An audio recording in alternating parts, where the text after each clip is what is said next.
വീഡിയോയിൽ സംസാരിക്കാൻ ഉദ്ദേശിക്കുന്നത് നമുക്ക് ചുറ്റും നടക്കുന്ന ഏറ്റവും വലിയ ഫ്രോഡ് അല്ലെങ്കിൽ കബളിപ്പിക്കലിനെ കുറിച്ചാണ്. അതായത് ഇംഗ്ലീഷ് ലാംഗ്വേജ് ടീച്ചിങ് എന്ന ഒരു സ്കാം. നമുക്ക് ചുറ്റും ഒരുപാട് സ്പോക്കൺ ഇംഗ്ലീഷ് ഇൻസ്റ്റിറ്റ്യൂട്ടുകളുണ്ട്. IELTS, OETT, ഓഫൽ എന്നൊക്കെ പറഞ്ഞ ഒരുപാട് ഇൻസ്റ്റിറ്റ്യൂട്ടുകളുണ്ട്. കോട്ടയത്ത് വെച്ച് കഴിഞ്ഞാൽ നിരനിരയായിട്ടാണ്. ആയിരക്കണക്കിന് കുട്ടികളാണ് ദിവസവും വർഷങ്ങളായിട്ട് കാശുകൾ കൊടുക്കുന്നത്. ഇതൊരു വലിയ സ്കാമാണ്. അതായത് 7.55 ബില്യൺ മാർക്കറ്റാണ് ഇംഗ്ലീഷ് ലാംഗ്വേജ് ടീച്ചിങ്. അതിൽ തന്നെ 1100 കോടി രൂപയാണ് IELTS കൊണ്ട് മാത്രം ഉണ്ടാകുന്നത്. അപ്പോൾ ഇവരൊക്കെ നമുക്ക് വിദേശത്ത് പോയി പഠിക്കുമ്പോൾ പഠിക്കാൻ അല്ലെങ്കിൽ ജോലി ചെയ്യാൻ നമുക്ക് വേണ്ട സ്കോർ 6.5 അല്ലെങ്കിൽ 7 ആണ്. അതായത് C1 എന്ന് പറയുന്നത് ഒരു പ്രൊഫഷണൽ യൂസർ ആണ്. ഇത് കോമൺ യൂറോപ്യൻ ഫ്രെയിംവർക്ക് റെഫറൻസ് ആണ് ഞാൻ പറയുന്നത്. അപ്പോൾ എന്റെ 2 കസിൻസ് ഉണ്ട്. അവര് 1-2 വർഷം എറണാകുളത്ത് കോട്ടയത്തൊക്കെ പോയി താമസിച്ച് ആയിരങ്ങൾ മുടക്കി 4-5 തവണ ടെസ്റ്റ് എഴുതി നിരാശയായി വീട്ടുകാരെ കുറ്റപ്പെട്ടി സ്വന്തം അപകർഷതാബോധം ഉണ്ടായി. ഇവരോട് ആരോടും പറയുകയല്ല നിങ്ങൾ A2 ലെവലിലാണ് സ്റ്റാർട്ട് ചെയ്യുന്നത്. അപ്പൊ ഓരോ ലെവലിൽ നമ്മൾ മുന്നോട്ട് തോറും നമ്മുടെ ഇതിന്റെ റേഞ്ചും ഇതിന് പഠിക്കാനുള്ള സമയവും ഒരുപാട് കൂടുതൽ വേണ്ടി വരും. ഇത് ആരും പറയുകയാണ്. ഇവര് പറയും 40 മണിക്കൂർ ഞാൻ നിങ്ങളെ പഠിപ്പിക്കാൻ, നിങ്ങളെ റെഡിയാക്കി എടുക്കും. 40 മണിക്കൂർ ഇതാ കോച്ച്, ഗ്രാമർ ഇതാ coach, listening test after test ഇങ്ങനെ തന്നുകൊണ്ടിരിക്കും. നമ്മൾ ഇതിക്കടെ ഇങ്ങനെ മണ്ടന്മാരെ പോലെ കടന്നു പോയി നിരാശരായി ജീവിതത്തിൽ നമ്മളെ തന്നെ വെറുത്ത്. ഇന്ത്യയിലെ ഏറ്റവും വലിയ മണ്ടത്തരങ്ങളിൽ ഒന്ന് പറയുന്നത് നമ്മുടെ ഒരു ധാരണയുണ്ട്. അതായത് ഗ്രാമറാണ്, വ്യാകരണമാണ് ഭാഷയാണ്. വ്യാകരണം ഭാഷയുടെ ഒരു ചെറിയ ഭാഗം മാത്രം. ഭാഷയ്ക്കകത്ത് നമ്മൾ ശരീരമുണ്ടെന്നുള്ളതിനെ കുറിച്ച് പിന്നെ സംസാരിക്കും.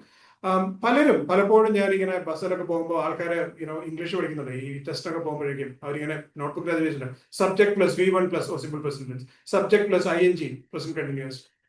അല്ലെങ്കിൽ ചിലർ വിചാരിക്കും നമ്മൾ യൂട്യൂബിലൊക്കെ ഒരുപാട് വീഡിയോ വരും, ഈ വാക്കുകൾ പഠിച്ചാൽ നിങ്ങൾ എന്തോ വലുതായി പോകും, അല്ലെങ്കിൽ ഈ വാക്കുകൾ പഠിച്ചാൽ നിങ്ങളുടെ ഇംഗ്ലീഷ് നന്നാകും, അല്ലെങ്കിൽ ഇങ്ങനെ കുറച്ചും ഒരുപാട് വിദ്യാധാരണകളും മണ്ടത്തരങ്ങളും നമുക്ക് ചുറ്റുമുണ്ട്. ഭാഷ എന്ന് പറയുന്നത് നമ്മുടെ ഒരു വിനിമയമാണ്. ആക്ച്വലി അതിന് ആവശ്യം എന്ന് പറയുന്നത് ഐഡിയ ആണ്. അതായത് നമ്മളുടെ വിവരം അല്ലെങ്കിൽ നമ്മുടെ വെളിവ് എന്ന് പറയുന്നത് നമ്മുടെ ഭാഷയിലൂടെയാണ് പുറത്തുവരുന്നത്. ഇപ്പൊ IELTS സ്പോക്കൺ ടെസ്റ്റിനകത്ത് ചോദിക്കുന്നത് നിങ്ങളെ കുറിച്ച് ചോദിക്കുന്നത്, അല്ലാണ്ട് വേറെ ഒന്നും ചോദിക്കുന്നില്ല. ഭാഷ എന്ന് പറയുന്നത് ഒരു വ്യക്തി എന്താണെന്നുള്ളതിന്റെ എക്സ്പ്രഷനാണ്. അപ്പൊ ഇത് മനസ്സിലാക്കാണ്ടാണ് നമ്മൾ ഇതിന് പോകുന്നതെങ്കിൽ നമ്മളെ അവർ കളിപ്പിക്കും. ഇതാണ് CFR C1 C2. ഞാൻ അതിന്റെ മുമ്പിൽ ഉണ്ട്. അപ്പൊ നിങ്ങൾക്ക് ഇത് ഓൺലൈനിൽ ബ്രൗസ് ചെയ്യാം. ഗൂഗിളിൽ അല്ലെങ്കിൽ വിക്കിപീഡിയയിലൊക്കെ ഉണ്ട്. അതൊരു ക്യാൻ ഡു ലിസ്റ്റ് ആണ്. അതായത് ഒരു വ്യക്തിക്ക് എന്ത് ചെയ്യാൻ കഴിയും, എത്രമാത്രം ഫ്ലുവൻ്റ് ആയിട്ട് സംസാരിക്കാൻ കഴിയും, അല്ലെങ്കിൽ മൾട്ടി കൾച്ചറൽ കോണ്ടെക്സ്റ്റിൽ അവർക്ക് എങ്ങനെ ഇടപെടാൻ കഴിയും. അപ്പൊ ഈ മൾട്ടി കൾച്ചറൽ കോണ്ടെക്സ്റ്റ് എന്ന് പറഞ്ഞാൽ നമ്മുടെ ഒരു നമ്മുടെ ഒരു മനസ്സിന്റെ ഒരു ഓപ്പൺനെസ് ആണ് അതിനെ കുറിച്ച് വരുന്നത്. അല്ലെങ്കിൽ ഒരു കോളേജിലെ പഠിക്കുമ്പോൾ അവിടെ ഒരു ഗ്രാജുവേറ്റ് ലെവലിലുള്ള ഒരു പ്രോഗ്രാം നമ്മളെങ്ങനെ ചെയ്യാൻ കഴിയും.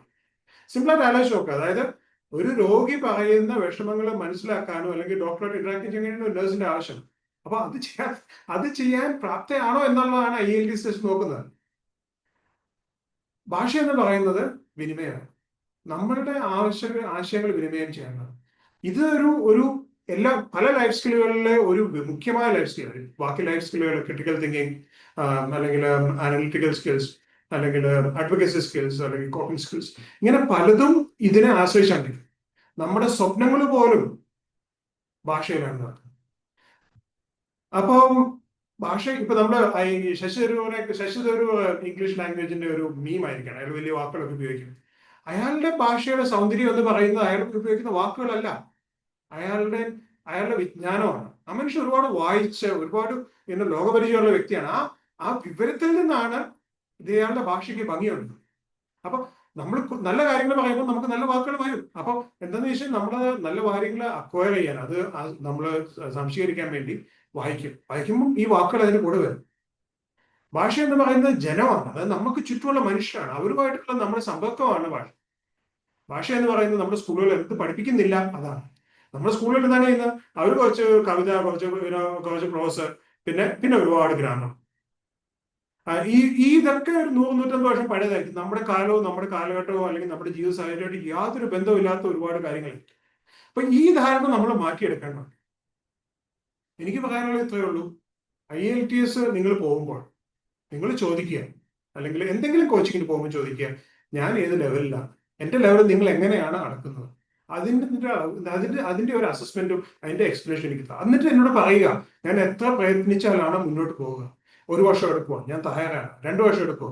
ഇല്ലാണ്ട് നിങ്ങളെ കൊണ്ട് C1 ലെവലിൽ ഒരു 10 ടെസ്റ്റ് ചെയ്തുകൊണ്ട് നിങ്ങൾ ആരും IELTS ക്ലിയർ ചെയ്യാൻ പോകുന്നില്ല. നമ്മളെ കളിപ്പിച്ച് ഇത് നമ്മൾ മനസ്സിലാക്കാത്തത്രയും കാലം നമ്മൾ അടുത്ത സ്കാമിന്റെ ഇരയാകാൻ തയ്യാറാവുകയാണ്. അത് നിങ്ങളാകാതിരിക്കട്ടെ. അടുത്ത സ്കാമിൽ നമ്മൾ തല വെക്കാതിരിക്കട്ടെ.